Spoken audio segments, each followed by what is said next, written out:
breaking news today. Please subscribe and then check notification box to get all breaking news alerts. Trump did it again. They are heading to Michigan now. When candidate Donald Trump said we would be winning so much that we were going to get tired of winning, he wasn't kidding. Today Fiat Chrysler announced it will immediately be moving production of heavy-duty Ram trucks from Mexico to Michigan. And on top of that, paying bonuses to U.S. workers in response to the passage of Trump tax reform late last year, in where corporations and the middle class got a huge tax cut and the Obamacare mandate was repealed.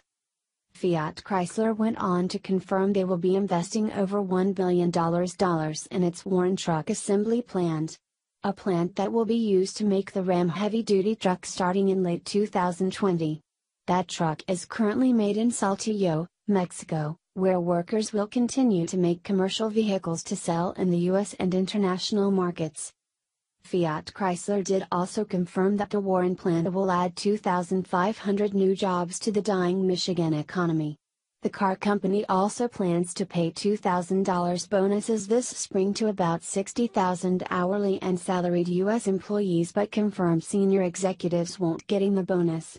Fiat Chrysler CEO Sergio Marchionne stated the company had to tweak its manufacturing model in order to keep up with that he lauded as improvement to the U.S. business environment under the current administration. He added that part of this tweak is that employees should also share in the tax savings. Via Speaker.gov. Top 3 conservative wins in the tax plan. Last night, the final Tax Cuts and Jobs Act was released, following the House-Senate conference that took the best ideas from both plans and made a better, more conservative bill. This is the first major tax reform in a generation. It's hard to choose, but here are the top 3 conservative wins. 1. It is a major tax cut for hard-working families. Our plan lowers individual tax rates, making sure Americans get to keep more of their hard-earned money. It also nearly doubles the standard deduction, meaning that the zero bracket, which the federal government doesn't tax at all, will be expanded to $12,000 for single filers and $24,000 for married couples. Our plan also doubles the child tax credit from $1,000 to $2,000 for each child, bringing relief to folks raising families. What do these updated provisions mean for real people? The average family of 4 making $73,000 a year will see a tax cut of $2,059. That goes a long way when budgets are tight. It could mean more money to save for children's college, a reserve for an emergency, or a vacation at the beach for a week in the summer. Bottom line, this new tax code eliminates the carve-outs for special interests, prioritizing the American people over the well-connected. 2. It eliminates Obamacare's individual mandate penalty tax.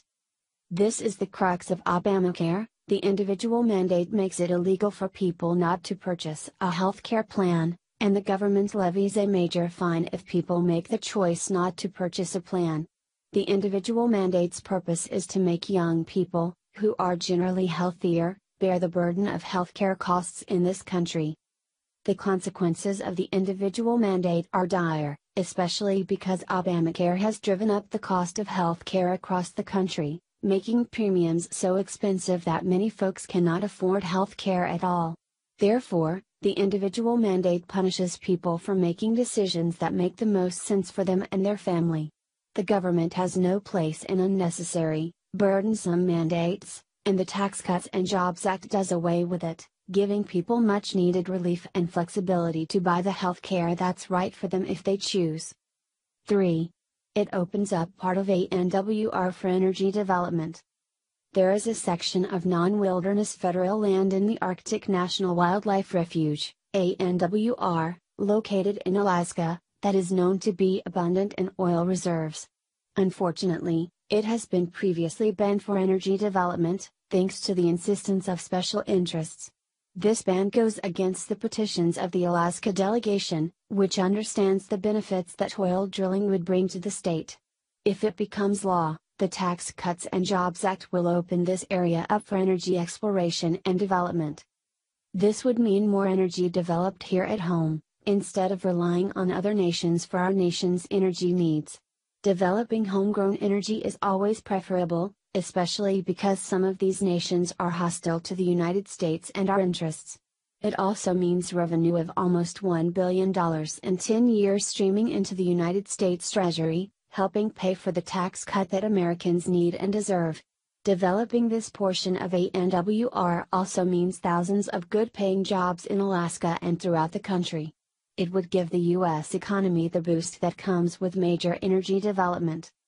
Can someone please explain to me why the left hates this tax plan so much? It's obvious it works for the middle class and corporations, while at the same time taxing the nuts in Hollywood who believe they should pay more taxes to make themselves feel better about the fact they are just a bunch of elitist, overpaid and glorified pretenders. Please share if you support our president.